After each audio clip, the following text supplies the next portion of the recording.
Welcome welcome to sociology study. दोस्तों, sociology study platform में आप सभी लोगों का हार्दिक स्वागत है। और ये आज का हमारा लेक्चर है यूपी पीजीटी समाजशास्त्र विषय है, हाल प्रश्न पत्र 2004 का और practice set 5। 4 lecture already discuss हो चुके हैं 25 MCQ के, और इसमें भी 25 MCQ हैं। तो चलिए स्टार्ट करते हैं आज का लेक्चर। और लेक्चर स्टार्ट करने से पहले मित्रों, अगर चैनल को सब्सक्राइब नहीं किया तो चैनल को सब्सक्राइब करें, लाइक करें और अपने दोस्तों के साथ ज़रूर शेयर करें, क्योंकि आपके साथ साथ उनकी भी प्रिपरेशन होती रहे। तो चलिए स्टार्ट करते हैं आज का लेक्चर का। ये फर्स्ट MCQ ये 101 है, क्योंकि 100 MCQ ऑलरेडी डिस्कस हो चुके हैं और हम 101 से लेकर के 125 तक डिस्कस करेंगे इस लेक्चर में। और फर्स्ट क्वेश्चन देखते हैं, निम्नलिखित में से कौन एक सामाजिक समस्या है? पूछ रहा है महामारी है, पागलपन है, भूकंप है कि अस्पृश्यता है। कौन सी एक सामाजिक समस्या है? तो इसका आंसर हो जाएगा डी, ये सही है, अस्पृश्यता। ये किस आर्टिकल में आता है अनुच्छेद के अंतर्गत, इसको आपको कमेंट करके बताना है। अस्पृश्यता। और ये देखिए, इसको थोड़ा बड़ा कर लेते हैं। और साधारणतः उन जातियों को अस्पृश्य माना जाता है जो घृणित पेशों के द्वारा अपनी जीवित अर्जित करती हैं। यानी कि जो अस्पृश्यता मतलब जो नीची जाति की होती हैं। 4 वर्ण होते हैं। कौन कौन से वर्ण होते हैं? ये आपको सबसे पहले ब्राह्मण, क्षत्रिय, वैश्य और शूद्र। ठीक है, ये 4 वर्ण माने जाते हैं। उसमें ऐसे आते हैं शूद्र, उनको हम अस्पृश्य की श्रेणी में लेते हैं। और नेक्स्ट क्वेश्चन नंबर 102 आपके सामने पूछ रहा है, प्रत्यय शास्त्र यानी फिनोमेनोलॉजी किससे संबंधित है? ए आदर्श प्रारूप पद प्रयत्न से, और बी वैज्ञानिक प्रयोजन की खोज से, और सी समाज में व्यवस्था की समस्या से, डी दैनिक सामाजिक जीवन के जो सिद्धांत होते हैं उनसे। किससे संबंधित है फिनोमेनोलॉजी? 102 का आंसर ये आपका हो जाएगा डी, राइट आंसर। हमारे रोज़मर्रा की ज़िंदगी से संबंधित है, दैनिक जीवन के सिद्धांत से। और इस घटना के बारे में पूर्वाग्रहों, पूर्ण मान्यताओं एवं दार्शनिक बोध से अप्रभावित व्यक्ति के अप्रत्यक्ष अनुभव को जानने की विधा को प्रकटन शास्त्र कहते हैं, यानी कि जो फेनोमेनोलॉजी। और प्रकटन शास्त्र की बात करें तो यह वास्तव में अल्फेशुर्स ने प्रकटन शास्त्र के दर्शन को और समाजशास्त्री में प्रकटन शास्त्र के बदल दिया। और प्रकटन शास्त्र समाज में जो दिन प्रतिदिन में होने वाली घटनाएं होती हैं, हमारे रोज़मर्रा के जीवन में जो चलती हैं, उनका अध्ययन करते हैं। फिनोमेनोलॉजिकल उनसे अध्ययन करते हैं, जो पद्धति एक। और नेक्स्ट क्वेश्चन आपके सामने 103 पूछ रहा है, E.B. टायलर की पद्धति, E.B. टायलर की जो दृष्टि है, निम्नलिखित में से कौन धर्म का सबसे पुराना स्वरूप था? ए प्रकृतिवाद, बी जीव सत्तावाद, और सी है एक सत्तावाद, और डी एकेश्वरवाद। ये कौन सा आंसर है? 103 का आंसर बताएं जल्दी। क्या हो जाएगा 103 का आंसर? इसका आंसर हो जाएगा बी, राइट आंसर, जीवी सत्तावाद। और आदिम धर्म के बारे में बात करें तो सर्वप्रथम मानवशास्त्री जो टायलर थे, इन्होंने प्रस्तुत किया था आदिम धर्म का सिद्धांत। और इन्हीं के अनुसार आत्मा एक पतली निराकार मानव प्रतिमूर्ति आकृति के कोहरा, चलचित्र या छाया की छवि की भांति होता है। ठीक है। और टायलर के मतानुसार और अमूर्त और भौतिक प्रेरणाओं के प्रति भय एवं श्रद्धा ही धर्म का मूल आधार है, यानी कि जो आदिम धर्म का मूल आधार है। नेक्स्ट क्वेश्चन 104 आपके सामने पूछ रहा है, किसी उद्देश्य की प्राप्ति के लिए लोगों से मिलकर कार्य करने को सम्मति कहते हैं। यह किसकी परिभाषा है? गिन्सबर्ग की है, और बी में दिया बोडार की है, सी जिन्सबर्ग, और डी मैकाइवर। 104 का आंसर बताएं क्या है? और इसका आंसर हो जाएगा, आंसर बी सही है, बोगार्ड। ठीक है, क्योंकि यह एक सामाजिक समूह को सम्मति कहा जाता है जिसकी रचना जानबूझकर किन्हीं विशिष्ट उद्देश्यों या क्रियाओं को पूरा करने के लिए किया जाता है, और उसके बाद उसको सम्मति जब पूरे हो जाती है हमारा कार्य, तो उसको सम्मति समाप्त कर दिया जाता है। मतलब सम्मति किसी विशिष्ट उद्देश्य के लिए बनाई जाती है, यानी कि बाढ़ आ गया, कहीं भूकंप आ रहा है, लोगों का इकट्ठा होकर किसी काम को करके और काम पूरा हो जाए तो लोग अपने अपने काम से मतलब रखते हैं। और नेक्स्ट क्वेश्चन देखते हैं 105, इतिहास कुलीन तंत्रों की कब्रगाह है, यह किसका कथन है? ए है कार्ल मैनहॉल, और बी कार्ल मार्क्स, डी और सी है विल्फ्रेड पेरेटो, और डी आगवर्ड टायनबी। किसने कहा था? जो इतिहास है कुलीन तंत्रों की कब्रिस्तान है। 105 मार्क का आंसर बताएं, और इसका आंसर हो जाएगा सी, पेरेटो साहब ने कहा था। ये इतिहास है आपका, ये कब्रिस्तान माना था कुलीन तंत्रों का। और अभिजात वर्ग समाज का शासन कहते हैं, किंतु कब्र को भी स्वयं ही खोदते हैं। इसलिए पेरेटो ने स्पष्ट किया था कि इतिहास कुलीन तंत्रों का कब्रिस्तान है, और इन्हीं के अनुसार जो अभिजात वर्ग का पतन तथा निम्न वर्ग का उत्थान या ऊपर की ओर चढ़ना प्रत्येक समाज में हर समय होता रहता है। मतलब लोग आगे बढ़ते हैं और नीचे गिरते हैं, ये हर समय प्रत्येक समाज में चलता रहता है। और हम नेक्स्ट क्वेश्चन पर चलते हैं। क्वेश्चन नंबर 106 आपके सामने पूछ रहा है, सर्वाधिक धनी व्यक्ति के लिए निम्नलिखित में से कौन सी अवधारणा प्रसिद्ध है? ए नेतृत्व, बी अभिजन, और सी शक्ति, और डी में है इनमें से कोई नहीं। तो इसका आंसर आप सभी लोग जानते हैं, इनमें से कोई नहीं है, डी आंसर सही है। और नेतृत्व और शक्ति का जो संबंध व्यक्ति की संपन्नता से नहीं है, तथा अभिजन की श्रेणी में वे व्यक्ति आते हैं जो समाज के मूल्यों के सर्वाधिक निर्माता, संरक्षण तथा नियंत्रण होते हैं। यानी कि किसी भी समाज में सर्वोच्च परिस्थिति प्राप्त व्यक्ति अभिजय कहलाते हैं, और इसी प्रकार इनका भी संपन्नता से प्रत्यक्ष एकमात्र आधार नहीं है सर्वाधिक धनी व्यक्ति का। ठीक है, और नेक्स्ट प्रश्न पर चलते हैं, और ये रहा आपके सामने क्वेश्चन नंबर 107। एम.एन. श्रीनिवास की पुस्तक की पहचान करें, और जिसमें संस्कृतिकरण का पहला सिद्धांत पहली बार प्रतिपादित किया था। यानी कि जो एम.एन. श्रीनिवास की जो संस्कृतिकरण जो पुस्तक थी, उसका जो पहला सिद्धांत प्रतिपादित किस पुस्तक में किया गया था? ये 4 पुस्तकें दी हुई हैं, और इसको सही को आपको बताना है। ए है caste in India modern and other essays, और बी में है social change in modern India, और सी सोशल स्ट्रक्चर, और D religion and society among the Coorgs in South India. ये 4 पुस्तकें हैं। देखिए, एक प्रश्न से आपकी 4 पुस्तकें मिल गई हैं मेलन बक्स की। अगर कोई भी पीजीटी में ये बुक पूछ ले, ये पूछ ले, कोई भी पूछ ले, तो आप तुरंत आंसर बता सकते, क्योंकि आपको चारों बुक पता है। आप नोटबुक में नोट कर सकते हैं इन चारों बुकों को, एम.एन. श्रीनिवास की। और 107 का आंसर बताएं। इसका राइट आंसर हो जाएगा D, religion and society among the Coorgs in South India. इसमें संस्कृतिकरण का पहली बार सिद्धांत इसको प्रतिपादित किया था एम.एन. श्रीनिवास ने। और नेक्स्ट क्वेश्चन नंबर 108 आपके सामने ये रहा। नीचे दिए गए लेखकों अवधारणाओं को गलत कथन को चयन करें। हमें इसमें गलत कथन का देखना है, और कौन सा गलत कथन? ये कार्ल मार्क्स ही है, ये गलत कथन है। अगस्त कॉम्ट, इन्होंने सामाजिक स्थायी तथा सामाजिक गतिशीलता का सिद्धांत दिया था, और पेरेटो ने अभिजात चक्रों का सिद्धांत दिया था, अभिजनों का, और लेवी स्ट्रॉक्स ने संस्कृतिकरण संचार के रूप में दिया था। ये गलत है आपका कार्ल मार्क्स 108 का। और देखते हैं, कार्ल मार्क्स ने सर्वप्रथम जगत की प्रकृति का अध्ययन किया था, और इन्हीं के अंतर्गत इन्होंने उसी में उन तत्वों का अन्वेषण किया जिनके द्वारा समाज की रचना होती है। यानी कि इस प्रकार वे विचार द्वंद्वात्मक भौतिकवाद के नाम से प्रसिद्ध हैं कार्ल मार्क्स के। नेक्स्ट क्वेश्चन नंबर 109 आपके सामने, निम्नलिखित में से कौन सा सम्मिलित नहीं है? ये भी हमें गलत कथन को पहचानना है। क्वेश्चन नंबर 109, ये आंसर हो जाएगा आपका, ये भी ए है। जीवन जगत एक प्रतीकात्मक अंतक्रिया से संबंधित नहीं है। जीवन जगत का संबंध प्रकारवाद से होता है। ठीक है, ये लिखा आपका प्रत्ययवाद, यानी कि फिनोमेनोलॉजिकल से। जीवन जगत मतलब डेली यूज की जो क्रियाएं वो चलता है, उसे प्रतीकात्मक अंतक्रियावाद से है।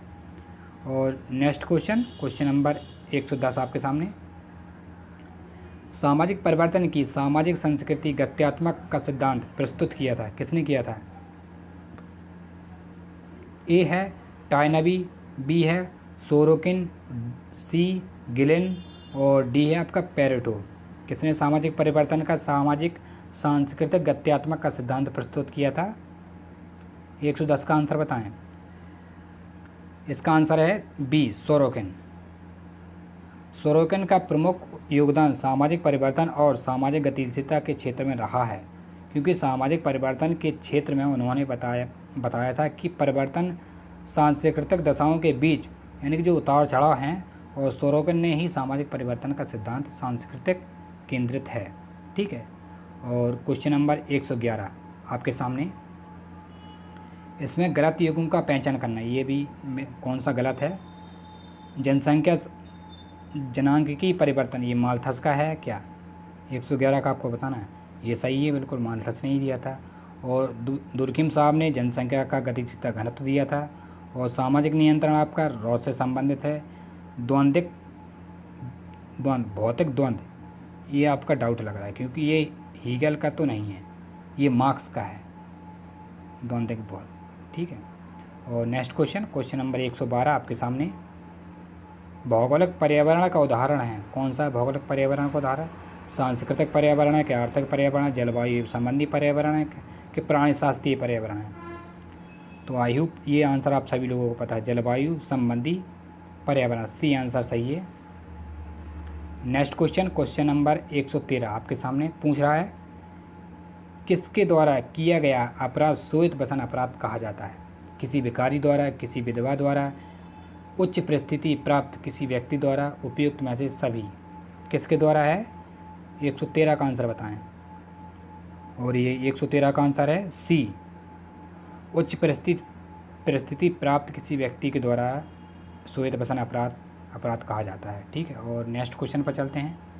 क्वेश्चन नंबर 114 आपके सामने पूछ रहा है, जब उच्च जाति की लड़की किसी निम्न जाति के लड़के से विवाह करती है तो यह किस प्रकार की व्यवस्था कहलाती है। 114 का आंसर बताएं फटाफट।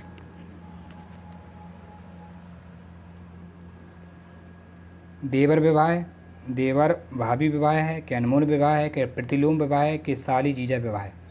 ये 2002 में प्रश्न पूछा गया था, यही प्रश्न। 114 का आंसर बताएं क्या है। और ये 114 का आंसर हो जाएगा सी, प्रतिलोम विवाह। ठीक है। और अगर उल्टा कर दें, लड़का बड़ा घर का हो, लड़की निम्न घर की हो, तो आपका अनमोल विवाह हो जाएगा। ठीक है। जस्ट अपोजिट कर दें तो अनमोल विवाह चला जाएगा, अभी तो प्रतिलोम विवाह ही है। और नेक्स्ट क्वेश्चन नंबर 115 आपके सामने पूछ रहा है, अगस्त कॉम्ट ने विज्ञानों को संयोजन श्रेणीबद्ध में किया था। मतलब जो अगस्त कॉम्ट थे, इन्होंने विज्ञान को किस क्रम में रखा था, ये आंसर आपको पहचान करनी है आपको। तो इसका आंसर हो जाएगा ए, पहला ही सही है। गणित शास्त्र, नक्षत्र विज्ञान, भौतिक शास्त्र और रासायनिक शास्त्र, जीवशास्त्र और समाजशास्त्र, ये आपका राइट आंसर है ए। ज़्यादा टाइम नहीं लेंगे क्योंकि अगस्त कॉम्ट का सभी को पता रहता है। अगस्त कॉम्ट है, इमानुएल दुर्खिम है, मैक्स वेबर हैं, ये ऐसे थिंकर हैं, पेरेटो हैं, ये ऐसे थिंकर हैं, ये सभी लोगों को, समाजशास्त्री लोगों को पता है, तो उसमें ज़्यादा टाइम नहीं लिया जाता है।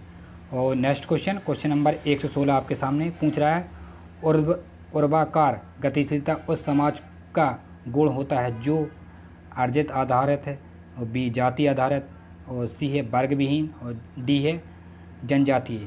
कौन सा है ऊर्ध्वाकार। 116 का आंसर ए, अर्जित आधारित। ठीक है। जब परिस्थिति एवं भूमिका में परिवर्तन के साथ साथ सामाजिक वर्ग परिस्थिति में बदलाव आ जाता है तो उसे शीर्ष ऊर्ध्वाकार सामाजिक गतिशीलता कहते हैं। ठीक है। और दूसरे शब्दों में भी है, आप देख लेना, पढ़ लेना। और नेक्स्ट क्वेश्चन पर चलते हैं। 117 समाजशास्त्र सिद्धांत का केंद्रीय विचार यह है कि अपराधी व्यवहार उसी प्रक्रिया का फल है जिसका कि अन्य सामाजिक व्यवहार का कथन हमें ये विचार करना है। किसने दिया था ये। ए में है रेक्सेल, और बी में है कोहिन व शॉर्ट, और सी है MJ सेठना, और डी है सदरलैंड। किसने दिया था 117 का आंसर बताएं। और ये 117 का आंसर क्या है, फटाफट बताएं 117 का आंसर।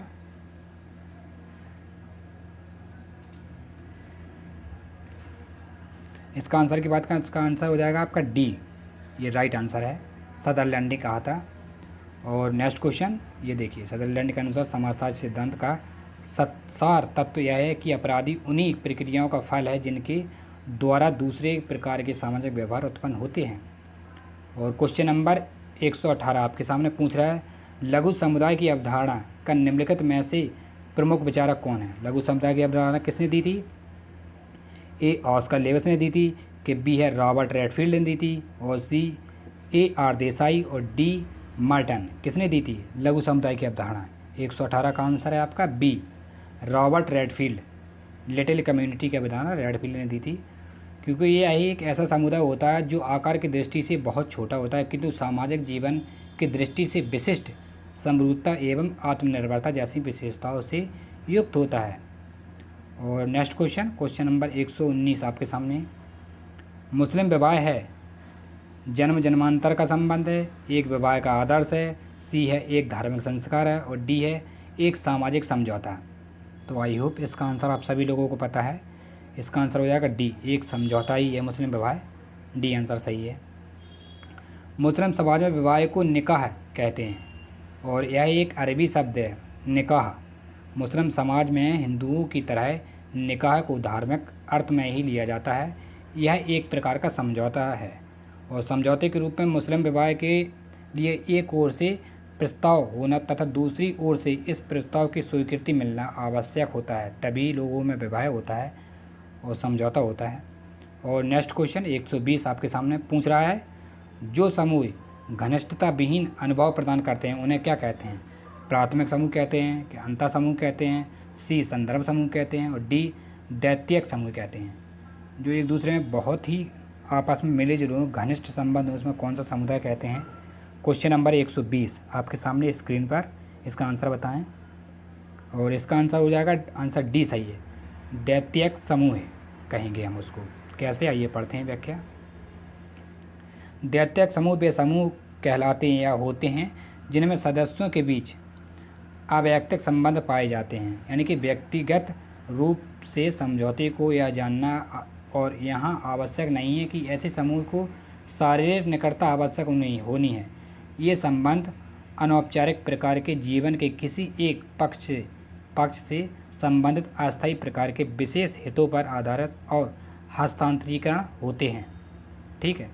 और नेक्स्ट क्वेश्चन नंबर 121 आपके सामने पूछ रहा है, मानव का हित ही मानव समाज में होने वाले संघर्षों का कारण बन जाता है। यह किसने कहा था?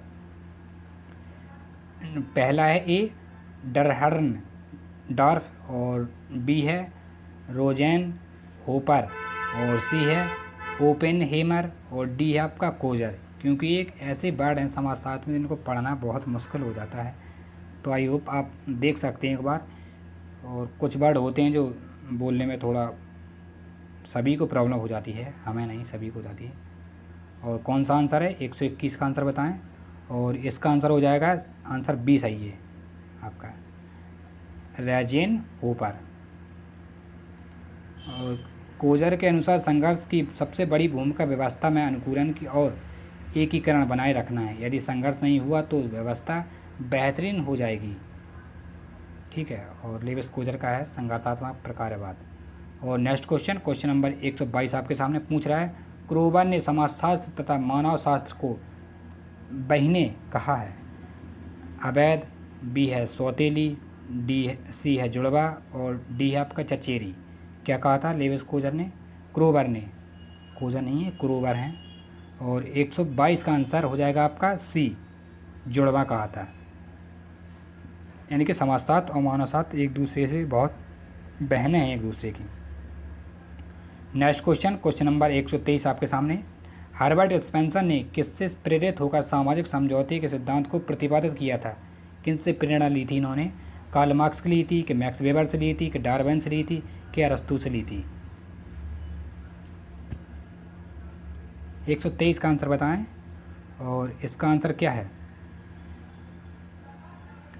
ये देखिए, ये इसका आंसर अभी पता नहीं है। ये स्रोत सामाजिक विचारक हैं रविंद्रनाथ मुखर्जी। ये स्पेंसर ने सामाजिक समझौते का सिद्धांत नहीं दिया, बल्कि युद्ध विकास का सिद्धांत दिया था। और प्रश्न त्रुटि है, ये प्रश्न गलत है, क्योंकि सामाजिक समझौते का सिद्धांत इन्होंने नहीं दिया था। सामाजिक समझौते के सिद्धांत तो आपका हॉब्स, लॉक और रूसो ने प्रस्तुत किया था, जो बहुत ही दार्शनिक थी। आप जब सोशल सामाजिक आंदोलन की बुक वो टॉपिक पढ़ेंगे तो उसमें है सामाजिक न्याय पर उन्होंने विचार दिए थे। अरस्तु हैं, हॉब, लॉक, रूसो, ये दार्शनिक थे बहुत पुराने। और नेक्स्ट क्वेश्चन 124 आपके सामने पूछ रहा है, जिन समूहों की प्रकृति अस्थायी होती है, जो उद्देश्य पूर्ति के उपरांत टूट जाते हैं उन्हें क्या कहते हैं? ए अनिश्चित संगठन वाले समूह, बी निश्चित संगठन वाले समूह, सी हितों के प्रति चेतना समूह और डी है प्राथमिक समूह। कौन से समूह कहलाते हैं? 124 का आंसर हो जाएगा आपका सी, हितों के प्रति चेतना समूह। मतलब हित, जब व्यक्ति का कोई काम कार्य पूरा हो जाता है तो अपना लोग अस्थायी लोग एक दूसरे से उपरांत टूट जाते हैं, समूह तोड़ लेते हैं। और नेक्स्ट क्वेश्चन पर बात करते हैं 125। ये इस सेशन का लास्ट और आखिरी क्वेश्चन है और पूछ रहा है सांस्कृतिक संरचनावाद के सिद्धांत के प्रणेता कौन है? 125 का आंसर आप सभी को पता है, ये बोर्नियो के अनुसार संस्कृति आदतन व्यवहार की एक अर्जित व्यवस्था है जो क्रियाओं की व्यक्तिगत योजनाओं को जन्म देती है। ठीक है, बोर्नियो का मानता है कि सामाजिक संरचनाएं सांस्कृतिक को जन्म देती हैं जो बाद में व्यवहारों को उत्पन्न करती हैं और यही व्यवहार अनंतता पुनः सामाजिक संरचनाओं को निर्मित करते हैं। ठीक है, तो आई होप आपको आज का सेशन बहुत ही पसंद आया होगा और अगर पसंद आया हो लेक्चर तो चैनल को सब्सक्राइब करें, बेल आइकन ज़रूर प्रेस करें, घंटी का बटन ज़रूर दबाएं क्योंकि जो नेक्स्ट वीडियो का नोटिफिकेशन आप तक आसानी से पहुंच जाए। और अपने दोस्तों को ज़रूर बताएं इस चैनल के बारे में। तो चलिए मिलते हैं फिर नेक्स्ट लेक्चर में। और इसके बाद हम आपके लिए लेकर आके आएंगे 2005 का प्रैक्टिस सेट। 2005 में जो पीजीटी का पेपर हुआ था उसको हम डिस्कस कराएंगे। तो मिलते हैं फिर नेक्स्ट लेक्चर में, तब तक लिए आप टाटा बाय बाय।